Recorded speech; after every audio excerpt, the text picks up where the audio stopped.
All right, welcome everyone to our workshop on literature review, on what is a literature review. My name is William Ortiz. I'm the instruction librarian here at the CSUSB File Library, and I'll be going over the basics of a literature review.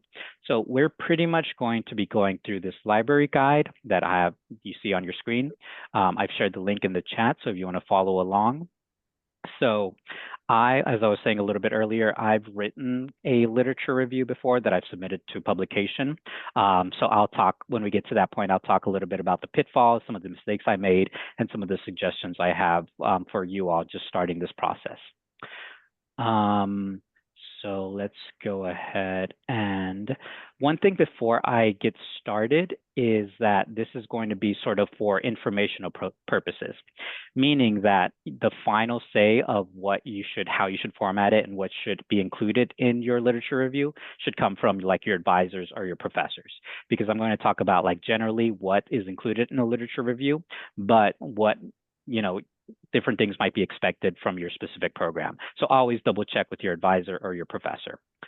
All right, so without further ado, let's get started. Let's talk about the word literature. So some of you guys might have heard this before. The word literature can mean a couple of different things in different contexts. So for example, when I was an undergrad, I was a modern literature major. So what that means is that I read a lot of books, basically. I studied literature, modern literature. So that means sort of like, books that were considered canon, books that are highly regarded and that people respect, really. So literature, when you're not talking about research, literature means like books, like classic books, like Charles Dickens, things like that, So out of context from research, it means like books. But when we're talking about research, you might hear your professor say, refer to the literature, or the literature suggests this, or there's a gap in the literature. When we're talking about literature and research, we're talking about basically the research that is out there. So when we talk about the literature, we mean what are people writing about? What are people publishing about? What are the big ideas that are being talked about?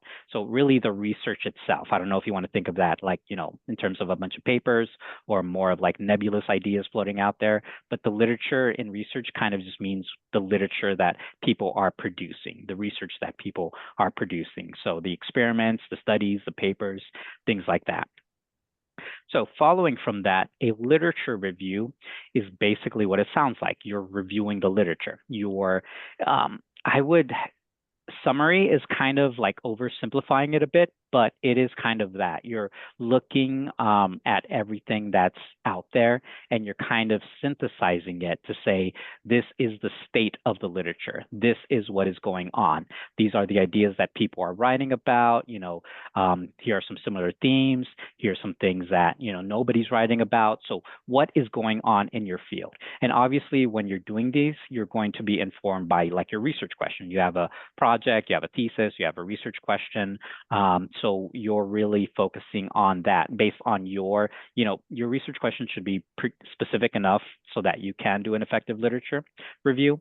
So you're talking about that in your niche subject, what is going on in the literature about that. I guess I can frame it around my experience writing a literature review. So my topic was Hispanic serving institutions and how they teach information literacy skills to first-generation Latinx students. So yours should be kind of like specific enough so that, you can find a good amount of literature. So literature reviews can either be standalone or they can be part of a bigger paper. So since I think all of you are grad students, I'm sure you guys have done a lot of research already. You've read a lot of scholarly papers. So you've seen like the big, documents that you have to read a lot. A lot of them had different sections, and sometimes one section will be the literature review, and then you'll get on to like the study or whatever it is. Or the entire thing itself can be a literature review that you submit for publication.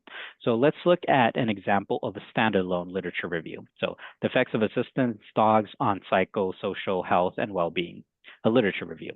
So the cool thing about if you're like just looking for literature reviews, they'll often say, if they don't say it in the title, they'll say it in the abstract. Like this is a literature review. So this is a systematic literature review. So I'll be going over the different types of literature reviews a bit later. There's kind of a lot of them. But yeah, this is, they have their research question, or not the research question, but the topic here in the title. Then they have the abstract, introduction, and then they talk about their methods. So that's an important thing. When you start your literature review, you want to list your methods, and I'll talk more about that later. They have their search procedure, so how they're going about searching. Article selection, very important. What are your criteria? What's your criteria for selecting articles? And then basically how they did what they did, how they did the literature review, and then talking about why they chose those processes. And then they have the results, and then there's a bunch of different ways to organize your results, and I'll be talking more about that later. But again, this entire thing is a literature review. So they talked about first their methods, and now the rest of this is what they found. So this is a systematic review, so that means it's a little bit more statistical. That's why you can see all this.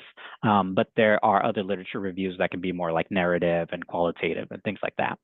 So this is an example of a standalone. Let's just look at another one. So this is a meta-analysis. That's another type of literature review. So objective, design, results, conclusion. So they're all going to kind of be structured the same way. So these are standalone literature reviews, but they can also be part of a bigger study. So these are some examples of literature reviews that are part of a bigger study. So let's look at this one. I was looking at it earlier. So reading aloud, a psychophysiological investigation in children. So sometimes they're going to be in the introduction. So if you're writing a paper, if you're writing about a study that you conducted, you want to start by introducing the state of the literature. So you kind of want to frame your study around like what's going on right now. So that's why a lot of times they'll be in the introduction, like this is what the literature says right now. And then they get into this study, investigated, and they talk about the study. So the literature review is the stuff in orange here. Let's look at another example, health implications of attachment to companion animals. Again, the stuff in orange is the literature review. So they're kind of giving background, right? They're giving background on why they did this study or the state of literature around this study. And then they get into their actual study. So you'll know when they usually say it, they'll say like this study, this did this, and then here's the method, things like that. Okay, so moving on. I'll take questions at the end, but do we have any questions so far? Yes, Armando. Yes, thank you. Very informative. Can you talk a little bit more about the distinction between an introductory literature review and a standalone? Yeah, so the main reason is, or the main distinction is that an introductory literature review isn't a standalone literature review. So that means there are things in addition to the literature review. So for example, the ones we looked at, they all had studies attached to them. So they were after the orange part. So they have methods. So here you see the sample size and everything. So that's not part of the literature review. This is original research. So these guys are doing original research. This is what they're talking about. This is how they're setting it up. So this comes after the literature review. So, 8 a.m. to 5 p.m. Someone's mic is open. So yeah, you have your literature review in the introduction, and it serves as an introductory piece. So it's not going to be what you're focusing on. So this is kind of like a lot more work, right? You have the literature review, and then you have the study that you're doing. So you have IRB approval, and you're going out and designing it. So it's both of those things. Whereas if you're looking at standalone literature reviews, that's going to be your entire project. You're not doing any empirical research. You're not doing any new research on your own. You're just taking in all these articles and bringing them in and talking about it, and that's going to be your entire paper. That make sense? It does. Thank you very much. Yeah, of course. Annette. Hi there. Thank you so much for taking my question. So I'm trying to design a study for a thesis where I'm going to be looking at the back pain that police officers have, and which may be attributable to their Sam Brown belts or the Kevlar vests that they wear while they're seated in their vehicles. And I've already tried to find literature on the databases using public health databases. I know I could go to the orthopedic literature, JBJS, and some of those journals and get more definitive information, but I've had a hard time trying to find information that are on databases. Are you familiar with finding things like low back pain? Because I came up with maybe 100 articles, if that many, but I don't feel like I have any articles that have been collected by someone else in public health. Okay, so I'd suggest one of two things in that situation. So if you haven't consulted with like a librarian or someone who can help you, craft, look at your search terms and look at different databases and sort of, consult someone else on maybe different ways to search or different databases to search or different terminology to use, that could be one way to go. The other thing is that sometimes you'll find a gap in the literature. So that means that nobody's writing about it. So that's something you can talk about, like I've done an extensive search and I just can't find anything. That means this shows a gap in the literature, which is something that future researchers should focus on, so a call for research on what you can't find. So I'd suggest one of those two things. If you do want to meet with a librarian, at the end of the session, I'll go ahead and put contact info and how you can set up an appointment with a librarian. I already did that and we really didn't find much. We talked about the difference between PubMed and PubMed Central. And we talked about maybe some of the databases with maybe NIOSH or some of those public health websites, CDC. I think I found more articles from the CDC section where they were actually following people or that were reported as back pain. But I was just wondering if you knew of any other way to try to get that information from public health websites. No, not off the top of my head, unfortunately. Okay, thank you. Yeah, of course. Okay, let's move on. We have a couple of a good amount more to get through. Excellent questions, and I'll be taking questions at the end also. So common features of literature reviews.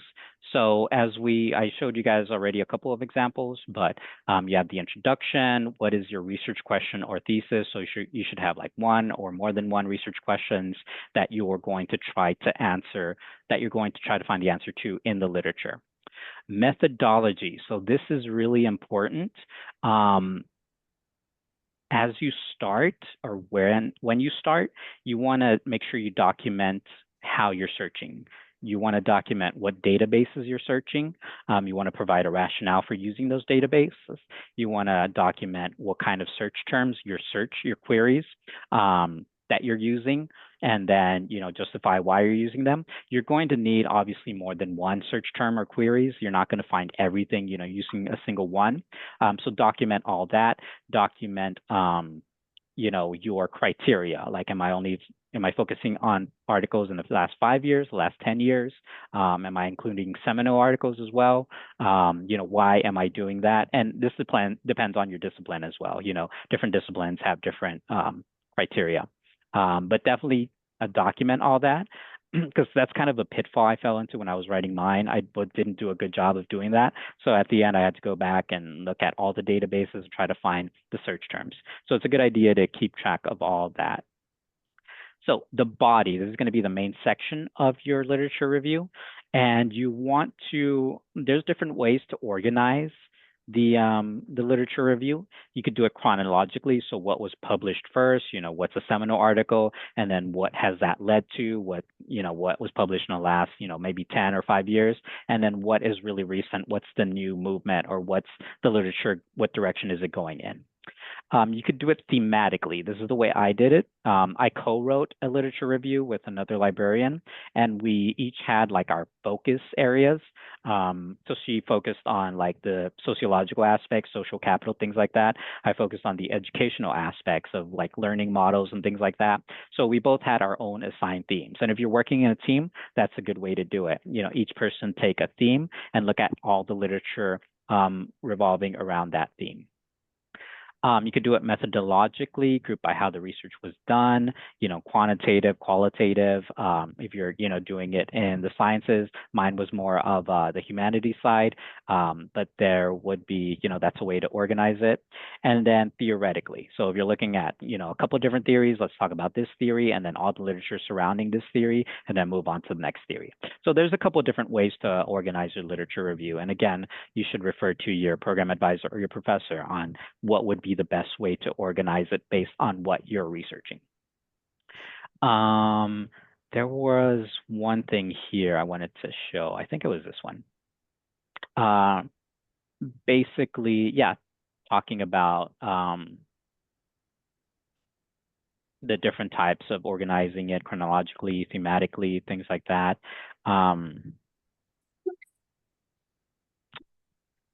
And here they bring up a point, what isn't a literature review? So an annotated bibliography is another sort of thing where you gather a bunch of things, you gather a bunch of articles, but it's a lot different than a literature review. So an annotated bibliography is kind of a simple thing compared to a literature review. You're basically getting a bunch of articles and then doing like a paragraph summary of what it is. You're not really analyzing it. You're not synthesizing it. You're not comparing it to other articles. It's just a list of articles or resources or documents and a little bit about them. And that's an annotated bibliography. The annotated part is basically you're saying a little bit about it. So a literature review is not an annotated bibliography. A literature review goes beyond. You kind of do, a synthesis, you analyze, you come up with new ideas, you combine different ideas. So you're really talking about all the literature out there, but you're like really engaging in, really analyzing it more than an annotated bibliography. Okay, so again, if you're a lot of articles have literature review either in the title or in the abstract. So if you're looking for literature reviews, you can try these search terms like literature review and then like your topic or whatever. Any questions about that before I move on? Armando. Thank you. Can you talk a little bit more about search strategies? Okay, I could do an entire session on search strategies, but yeah, I can talk about them a little bit. So here's the file library. So OneSearch. Just off the top of my head, you'd want to look at, let's look at PubMed, for example, because that's it has a controlled vocabulary type thing. So that's one thing that I would suggest is looking at, where is nursing? Databases that have that. Here it's called the mesh database. So if you're looking for, I don't know, something like smoking, they have all these like controlled vocabulary, so you can try to mess around with them, and you can combine them with your own searching to find more results. Just in general, you guys probably already know about like Boolean operators. So for example, if you want something specific, like Hispanic serving institution and, education or learning, really maximizing your Boolean operators. I make sure you're signed in so you can save your searches. And then obviously, if you're doing an in-depth literature review, you might use OneSearch to start, but you're going to want to use your specialized databases. So again, that's a really big questions about like search strategies. I can go like do an entire workshop just on that. But those are what comes, at the top of my head. For that, I'd suggest meeting with a librarian because they can really help you. If they tell you tell them what you're looking for. They're really good at, individualizing and coming up with a bunch of different search strategies, a bunch of different queries, and a bunch of different databases that you can look for. Thank you. Yeah, of course. Does anyone else have a question? Carmen? Thanks. Can you hear me? Yes. In that last search you did, what was the basic difference between the parentheses and the quotes? Okay, so parentheses, it means when you type something in parentheses, you want that exact phrasing. So I typed in Hispanic Serving Institution. So that means it's going to look for documents that have those words in that order. So if you don't do that, it might look for Hispanic here and then serving here, in different parts of the document. But with the quotes, you get it exactly like it is. So, and then with the parentheses, I said, what was it? Education or learning. So you want to use parentheses anytime you're using or, because in that case, you're giving it options. So for example, my search was Hispanic Serving Institution, so I need to have that. And then I'm giving you an option. So Hispanic Serving Institutions and either education or Hispanic Serving Institution and learning. So when there's multiple like terms that you'll accept, maybe something, for example, Latino, Latina, Latinx, if something is referred to by different names, that's a useful thing to do. So you want to use parentheses anytime you're using or. Especially if you have like a longer search term. Some of my search terms can get really long. So I don't know if you guys remember like algebra, please excuse my dear Aunt Sally. It's kind of like a similar idea where you want to like group different ideas in order. I don't know if that makes sense. Thank you. Yeah, of course. All right, so let's go on to the next part, different types of literature reviews. So there's a bunch of different types of literature reviews, and I'm not going to get in depth into a lot of them just because I'm only familiar with a couple of different types, and some of them are like way less common. Different ones are less common depending on your discipline. I should have asked that at the beginning, what kind of range of disciplines we have here. So I'm a humanities person, so a lot of my research is qualitative. So different types of variations. So traditional reviews, rapid review is kind of usually in like the medicines. We did a rapid review during COVID. I know one of our nursing faculty did like a rapid review. That means you're time constrained and you need to get a lot of information right away to make decisions. So I think that was around like telehealth or something. So that's a rapid review. Qualitative review, you're focusing on qualitative research, mixed methods. You're doing mixed, not just qualitative. Purpose specific, I think that's like if you have a research question or if you're like trying to like a purpose driven review. There's a chart here that talks about it more in a bit. Systematic review, so that's the heavy lifting.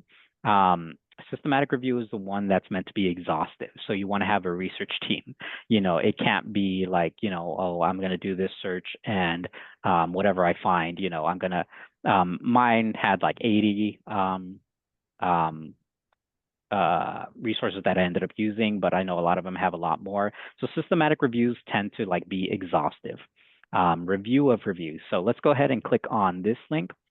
This one is really good, even though it's talking about kinesiology. This applies to a lot of different reviews.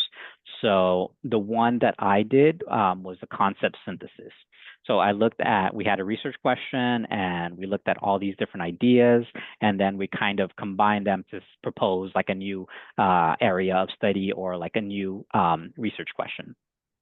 So you have traditional reviews, you have rapid reviews, qualitative reviews, review of reviews, umbrella reviews, systematic reviews, meta-analysis.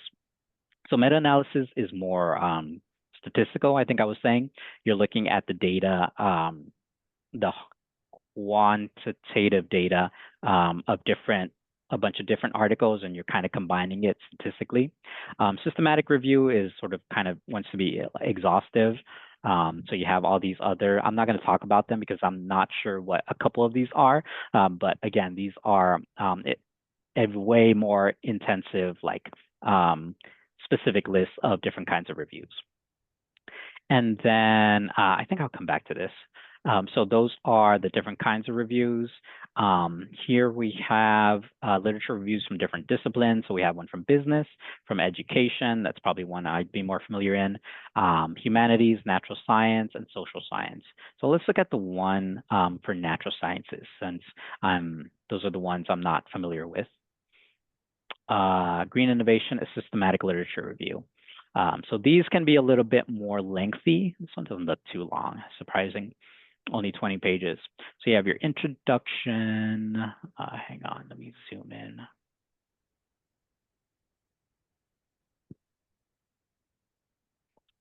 Methodological aspects of the research. So you have your stage one, you're talking about the different stages of your research.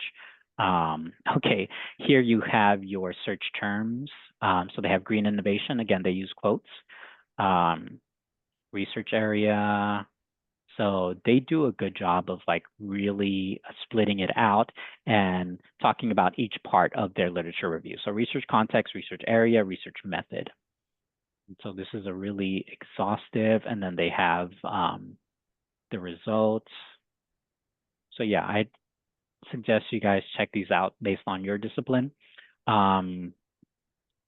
Let's go on to, let's go back here and talk about how to get started with your literature review. So define the research question. Hopefully you already have that, right? You know what you're researching, you have your topic, so make sure it's good. Develop inclusion and exclusion criteria. So what that means is, what are you gonna search for? What aren't you gonna pay attention to? Like, am I only going to pay attention to articles that mention this term, or that take place in this type of institution, or that are this type of, like, maybe I'm only looking at qualitative reviews. So what are you including and what are you excluding? Then your search strategy and your keywords. So come up with a bunch of different searches, and then talk about your search strategy. What databases are you using? You know, what are your limiters? Why are you using that strategy? Then you actually go and do the searching, database searching and study selection. So you go through, that's the fun part for me. I don't know, maybe I'm weird, but go through, look for articles, you know, read through them, you know, decide which ones you're going to look at later, which ones you're going to exclude. And I'll show you guys my Zotero as an example to sort of give you an idea of like what kind of, how many articles I had, and then how many made it to the final stage. Data extraction, Zotero and Covidence. Covidence software. So data extraction, you go and then you sit down and you read through your data, you analyze it, and then you take the data. So you figure out what you're going to talk about. Quality assessment, synthesis, and screening. So quality and risk and bias. So that's something you got to kind of pay attention to. It's like, what are the shortcomings of this study? You know, what might be biases? What might be, you know, things, you know, to look out for. So because not everything is going to be, you know, perfect. So assessing that. And then you get into the fun writing part. You know, you take some time to write it, and then you submit it for peer review and hopefully publication. So that's that in a nutshell. Let me show you guys my Zotero. We still have time. So have any of you guys used Zotero before, or do you use it? Okay, let's see. Yes, I love Zotero. I Okay. haven't used it before. Okay, so I get some yeses, some nos. Okay. Signed up for the workshop. Awesome. Yeah. My colleague Senji is going to lead that, so it's going to be good. So it's a citation software, kind of like EndNote. I've never used EndNote. I've used Zotero from the start, but it's I like it a lot because, so this might seem cluttered here, but on the left here, so these two little like White House looking things are my groups. So both of my studies that I'm doing right now are I'm doing with other colleagues. So we have access, we all have access to whatever's in here. So all of these are articles that I got from the search part of my literature review study. So all of these, it's I think like 200 something articles. We only ended up using like 80 or 90 in the final literature review. So I like Zotero because you can keep all this, and keeps all the metadata. You can open up, you can actually view the PDF and then, you know, highlight, make notes, you know, And then your colleagues can also come in and look at this. So it's really useful for having everything in one place. A couple of these I haven't really gotten to yet.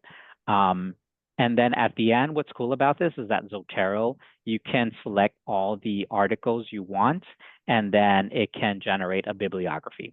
So it can generate it in APA, Chicago, MLA, whatever style you're using. So that can be really useful at the end when you're like trying to finish up your project.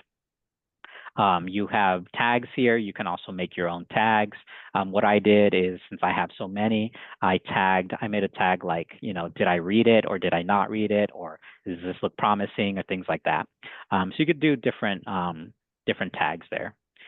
So I'd recommend Zotero. Like I saw in the chat, there's a workshop. I'll share that workshop at the end. So any questions about that? Any of that I just talked about?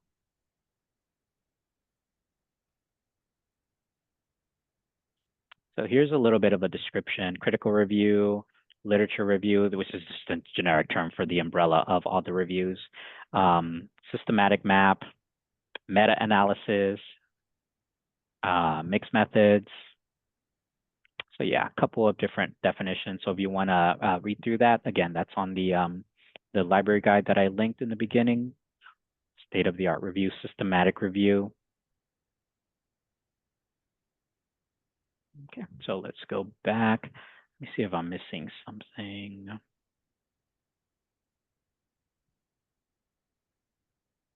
Okay, any questions about that before I move on?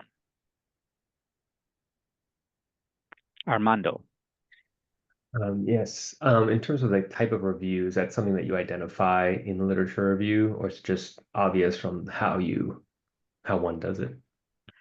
Are you saying, is that something you have to state? Yeah, explicitly. Yeah. That's a good question. Every time I've seen it, it's stated like what it is.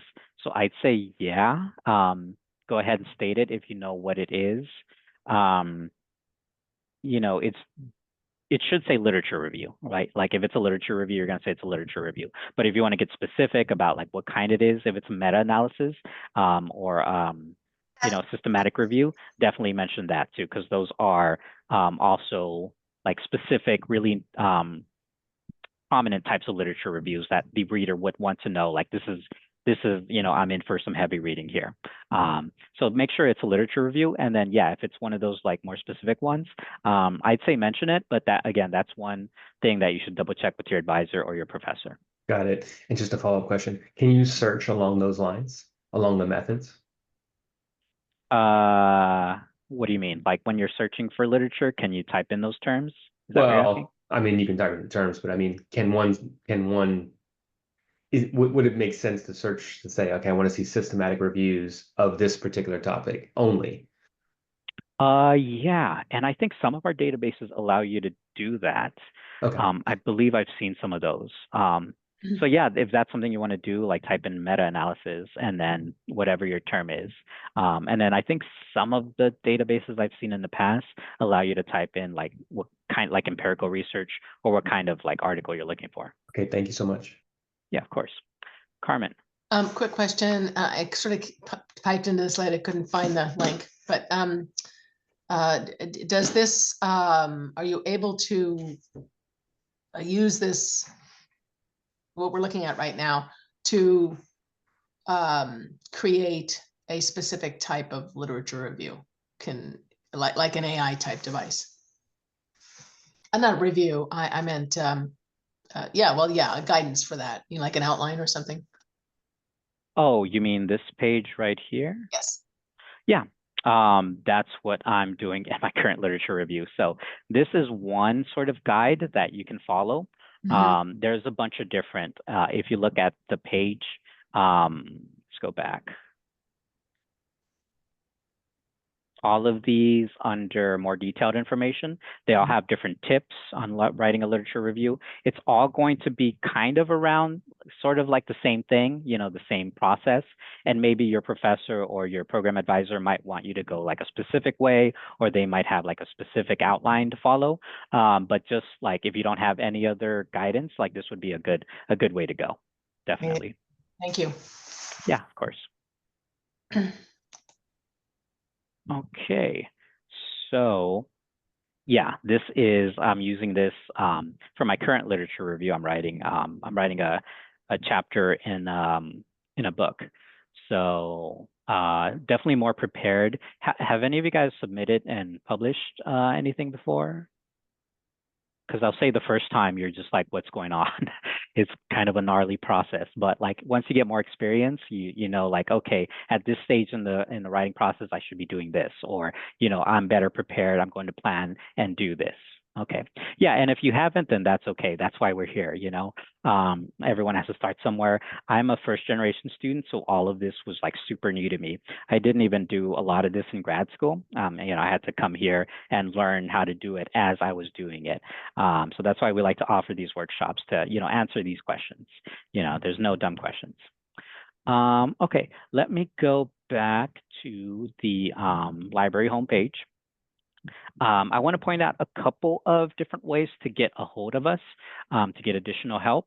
So first of all, let me put this in the chat so you guys know where I am. Our librarians, since all of you are grad students, let me point out the department liaisons, because depending on your discipline, we have a librarian assigned to that discipline that can give you like discipline specific information. Like that question I got earlier about back pain, I would, that would be, I think, health science, so that would be Bonnie. So depending on what your discipline is, you have a librarian who can help you out with like search terms and things like that.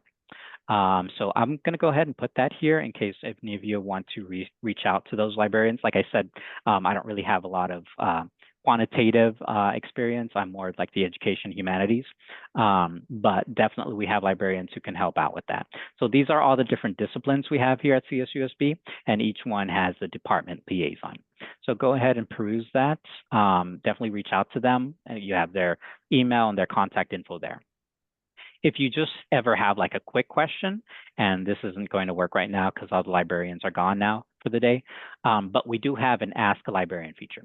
So I clicked over here on the top right where it says Ask a Librarian, and it brought this little window up. So during normal business hours, so usually from 7 to about 5 or 6, you're going to have like a little chat box here, and you'll be able to type in a question. And then on the other side will be, it's not like ChatGPT or anything, it's going to be one of us. So we'll be able to help you out. And that's good for like quick questions, like, I'm looking for this article or things like that. Yes, Carmen. Quick question. So I know that last time I wrote a literature review, I believe you helped me out with a research, and I know you're interested in TESOL. That's my field. And so Okay. would you be the person I would contact to utilize this information if I have more questions or want to utilize it more in depth? Yes, I'm the liaison to education, and I think TESOL falls under that. I guess I only saw educational technology, which is a little bit different, but it's part of it. Education, leadership. Yeah. So yeah, you'd reach out to me for that. Okay, great. Thank you. Yeah. So go ahead and then, okay, so let me go back to chat really quick. So ask a librarian. So just because nobody's online doesn't mean nobody can help you. We have a 24-hour Ask a Librarian. So if you click on that, you can type in your name and then start chat, and it'll connect you with a librarian in a different part of the world. So they're not going to know CSUSB specific things, but they will be like trained librarians who can help you with research questions. So that's available to you 24/7. The other thing down here, research appointments. You can make research appointments with any of us, either in person or online. So some of you might have done this already. So since you guys are all grad students, I'd suggest looking up who your liaison is, because they're going to have more specialized information. Usually if it's undergraduate students, it doesn't really matter. We can answer all kinds of questions, but for grad level, look for your department liaison. So you would, let's say you want to make an appointment with me. The other thing is, I know a lot of you are graduate students, so you're kind of busy during the day. Most of these times are going to be during the day. So if you don't see a time that works for you, just reach out to us directly, and we'll be glad to set up an appointment. If it has to be like 5, 6, or 7, we can arrange a time to meet. But if not, then just most of our times are going to be between like 8 and 3. So if that would work for you on one day, maybe your lunch break, then you can go ahead and do that and schedule a Zoom session. Any questions about that? And finally, did any of you guys hear about this workshop through the grad workshop series? I think somebody in the grad student office is putting it on. Yeah, okay. Awesome. Yeah, so we have a number of workshops coming up. They're going to be on the website, the graduate writing series, something like that. But we have them here as well. So we had one ORCID workshop for researchers. Any of you know what ORCID is? It's kind of like how do I explain it? I want to say it's not quite like this, but it's like a LinkedIn for research. It's kind of you make your researcher profile, and then you have a unique researcher ID. And usually when you're publishing, they ask you to put in your ORCID ID. So definitely, if you're not sure what that is, look into that because it could help other researchers identify you through your research. So once you publish something, you get a unique ID.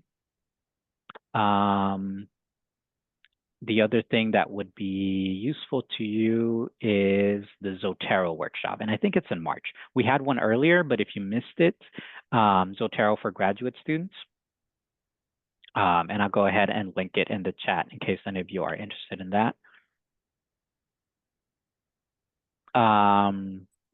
If you want to know more about APA, usually this is for undergraduate, but like if you want a refresher, we have an APA workshop coming up. And yeah, so I'd suggest just perusing through our calendar and seeing if any of these workshops look like they might be interesting for you. Awesome, thanks. Yeah, we're glad people are making use of our workshops. That's going to be basically all I wanted to cover, unless you guys have more specific questions. We have maybe 10 more minutes. So I can do like, if, for example, if you want to me to do some example searching of how I would create search terms, I have time to do that now, or I could take any other questions now. Oh, do any of you need the proof of attendance link?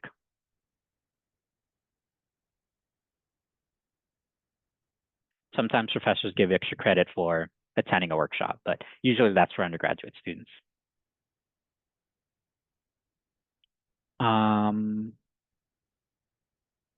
Okay. So if no one has any more questions, you're free to, let me type in my email also, if you would just want to email me directly. If you have any questions, you can email me. I can point you to who your liaison is, or I can point you to the correct resource. But yeah, feel free to email me if like you want to meet with me, but the times don't work. Just email me and then we can tell me when your availability is, and then we could set up an appointment. So yeah, that's it. If there are no more questions, and if you don't need proof of attendance, then you're free to go. I'm going to stick around. I'm going to do a couple of sample searches, and then for a couple minutes, and I'll take any other questions that come up. But if you have no more questions, then thank you, everyone. Thank you for attending, and I hope this was useful. And again, feel free to reach out to us. Thank you. Appreciate it. Thank you. Yeah, of course. Thank you, William. Yeah, glad to help. Oops, I didn't mean to do that. I'll go ahead and stop the recording.